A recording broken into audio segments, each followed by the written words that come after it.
Imagine waking up to an unfamiliar scent that leaves you weak and unable to move, all while whispers of a mysterious assailant haunt your thoughts.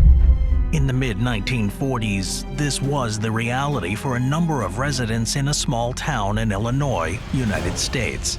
It was the beginning of a series of events so mysterious and strange that authorities thought it was the result of a mass hallucination.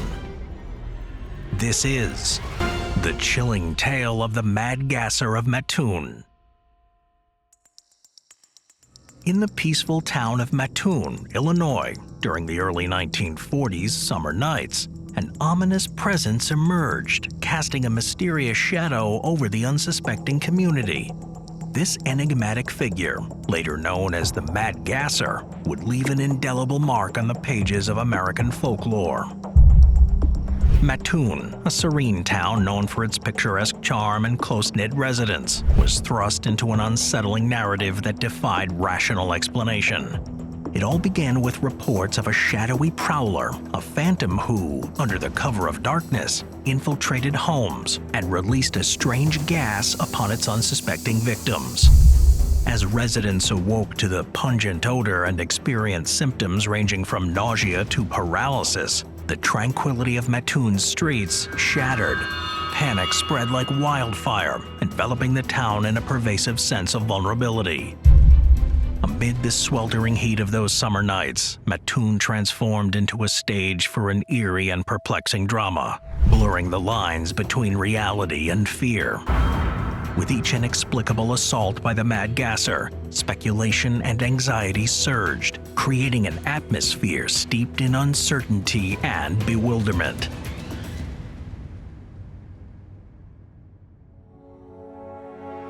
In the early days of September 1944, Aline Kearney, a young mother of two, found herself settling down for the night with her 3-year-old daughter. Her husband, a taxi driver, was away on his route, but her sister and nephew provided company on this particular evening. Amidst the backdrop of World War II, anxiety loomed over Mattoon, a town of roughly 15,800 residents.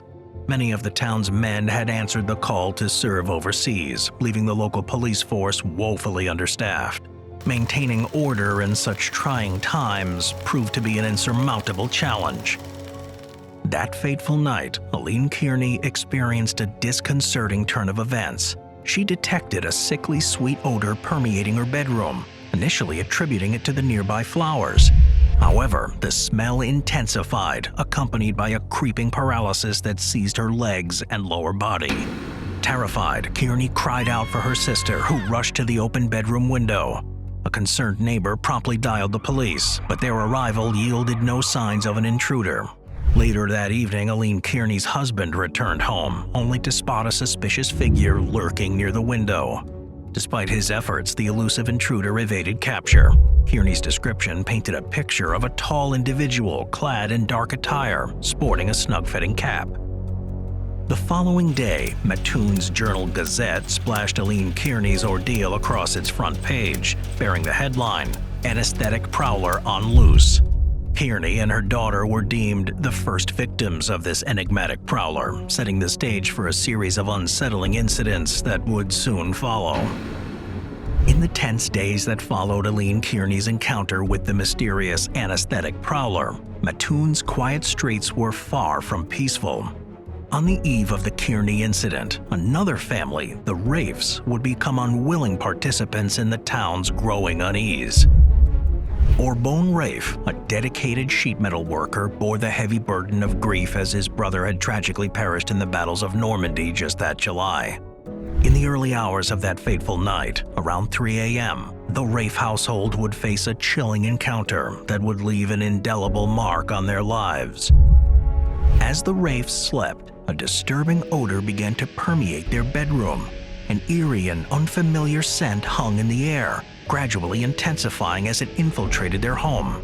Suddenly, an insidious sense of illness overcame them, rendering them immobilized and powerless to escape the noxious fumes that seeped in through their open bedroom window. For over 90 minutes, the couple were paralyzed. Orban Rafe's harrowing experience was not an isolated incident. In the September 5, 1944 edition of the Journal Gazette, his account shared the spotlight with 3 other equally disturbing tales. 2 of these unsettling stories involved innocent children who had become violently ill under inexplicable circumstances. As the reports continued to surface, the once peaceful town of Mattoon found itself trapped in a relentless grip of fear and uncertainty. With each passing night bringing a new chapter of dread, the anesthetic prowler remained elusive, leaving the community on edge, desperate for answers, and bracing for whatever terror the next night might bring. The descriptions of the Mad Gasser vary, with the most prominent accounts originating from Mr. and Mrs. Bert Kearney of 1408 Marshall Avenue, the first victims whose case reached the media. They depicted the Gasser as a tall, slender individual clad in dark attire and sporting a snug-fitting cap. In another account reported several weeks later, the Gasser was described as a female disguised as a man. Additionally, the Gasser was often depicted as carrying a flit gun, typically used for pesticide spraying, which was supposedly utilized to release the mysterious gas. These diverse descriptions only added to the intrigue surrounding the elusive figure. As the perplexing series of gas attacks continued to grip Mattoon in fear, the town's residents found themselves increasingly entangled in a web of inexplicable incidents. The web of mystery began to expand, with more victims coming forward and sharing their harrowing encounters. Olive Brown stepped forward, recounting her own chilling ordeal that had occurred months before the Kearney incident. She had been subjected to the same baffling symptoms: paralysis, nausea, and an unsettling sense of dread. Olive's account echoed the terror that had haunted Mattoon, suggesting that the anesthetic prowler had struck long before his most notorious attack. On the very night of the Kearney encounter, another unsettling incident took place.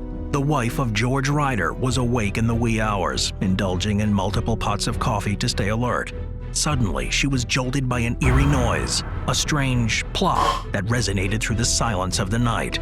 A noxious odor enveloped the room, causing her hands and legs to tingle and leaving her with a sensation of dizziness, as if she were floating in an otherworldly realm. But the strangeness didn't stop there. An unnamed individual came forward with their own disturbing account. They spoke of a sickeningly sweet smell that had descended upon their home, inducing vomiting in their children. The town's once peaceful atmosphere was now shrouded in an air of dread, and the anesthetic prowler seemed to be striking with increasing audacity. However, it was an incident on September 5th that truly pushed the boundaries of the bizarre. Beulah Cordes discovered a damp cloth on her front porch. Unaware of its origin, she curiously picked it up and took a cautious sniff.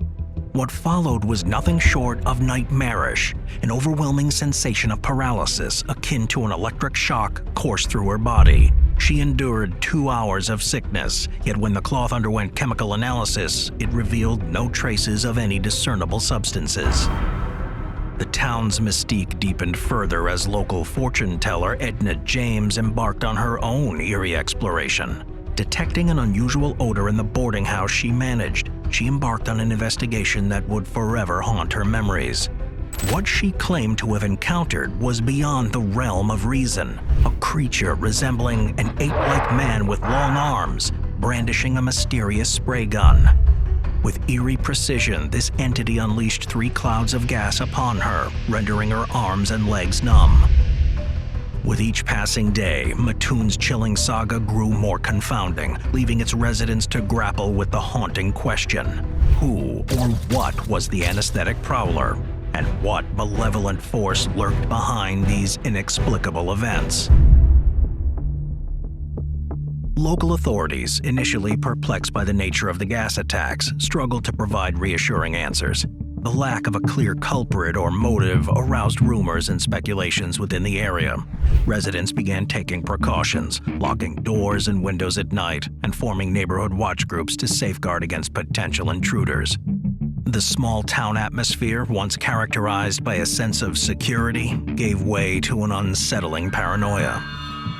As panic gripped Mattoon, the Army enlisted chemical weapon experts to investigate the mysterious gas attacks. The leading theory pointed to chloropicrin, a sweet-smelling but poisonous gas used for pest control. However, no evidence of chloropicrin was found, and the symptoms reported did not align with its effects. In response to the growing fear, armed vigilante groups took to the streets, determined to catch the elusive Mad Gasser. The police compiled a list of suspects, including a disgruntled high school chemistry teacher, a possible prankster, and even the notion of an escaped Nazi or Japanese prisoner of war. The Chicago Herald-American's September 11 headline encapsulated the state of affairs: "State hunts gas madman." Authorities didn't spare any lead, even investigating a wealthy eccentric known to have a basement laboratory. They also reached out to mental hospitals searching for recently released patients with a fixation on poison gas. A week into the alleged gas attacks, the Journal-Gazette's editorial team openly criticized city officials for their handling of the situation. They argued that the already understaffed police force was further hindered by political conflicts, which affected not only this case but others as well. In a September 8th editorial, the newspaper pointed out that there seemed to be a trend among Mattoon police to downplay certain crimes to protect their pride. As chaos persisted, 5 squads of Illinois State Police were dispatched to Mattoon to assist with patrols. With the public losing faith in the investigation and anxiety levels soaring, Chief of Police C.E. Cole shifted the blame elsewhere, declaring the case a mistake from beginning to end. Vigilante groups armed with shotguns and pistols roamed the streets, while women carried bats and clubs for protection. Many residents chose to stay with friends rather than sleep alone, and state investigators joined the search. Chief Cole initially suggested that the odor could be attributed to carbon tetrachloride, used in war work at the Atlas Imperial Diesel Engine Company plant, which could spread through the city as the wind shifted. However, he later backtracked on his statement. Atlas officials asserted that the plant had not been inspected by the police, and no factory workers had experienced any illness due to fumes. As the entire community united in their quest to identify the perpetrator, the Journal-Gazette staff pointed out 2 significant obstacles that hindered the capture of the Mad Gasser.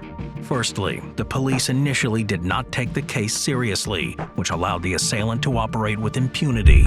Secondly, when the police finally recognized the gravity of the situation, mass hysteria and external interference disrupted their efforts to apprehend the culprit. Despite no arrests being made and a decline in reported attacks, there remained a division among authorities regarding the existence of the gasser. While some believed in the credibility of certain accounts at the time, State's Attorney William Kidwell later attributed the Mad Gasser phenomenon to mass hysteria, suggesting it was fueled by a Journal-Gazette reporter with an overactive imagination. The Mattoon Mad Gasser incident has sparked 3 primary theories to explain the bizarre events: mass hysteria, industrial pollution, or the actions of an actual physical assailant. Additionally, the incident has attracted attention from authors with an interest in the paranormal. Nearly 2 weeks after the Mattoon attacks began, the local commissioner of public health, Thomas V. Wright, acknowledged that some gassing incidents had indeed occurred. Still, he suggested that many reports were likely due to hysteria fueled by fear and sensationalism. He believed that residents, upon hearing alarming accounts, panicked when encountering unusual odors or shadows, blowing the situation out of proportion. Chief of Police C.E. Cole later supported this hypothesis by suggesting that there might not have been any gas attacks at all, attributing the reported incidents to chemicals from nearby industrial facilities and exacerbated public panic. This viewpoint gained further support when psychologist Donald M. Johnson published a study in the Journal of Abnormal and Social Psychology in 1945, presenting the Mattoon incident as a case of mass hysteria. Chief of Police Cole, during a press conference, raised the possibility that the odors and symptoms reported by his victims could have resulted from pollutants or toxic waste released by nearby industrial plants. He speculated that substances like carbon tetrachloride or trichloroethylene, both have a sweet odor and capable of inducing similar symptoms, might have been responsible.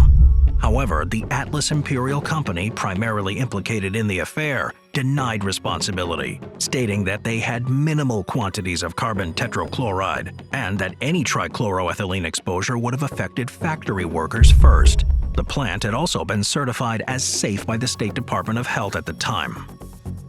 Some researchers, after a thorough analysis of the events, have concluded that at least some of the Gasser incidents were the result of an actual assailant conducting a series of gas attacks, as reported by witnesses.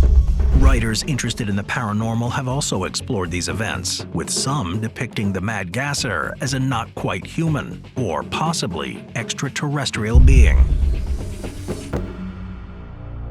The Mattoon Mad Gasser, a chilling enigma, haunts the annals of history. Whether a product of mass hysteria, industrial pollution, a genuine assailant, or even the paranormal, the truth eludes us. This enduring mystery serves as a stark reminder of fear's power to shatter a community's tranquility. As we grapple with the unknown, one question remains: will the Mad Gasser ever be unmasked, or forever linger as a shadowy phantom in the depths of history?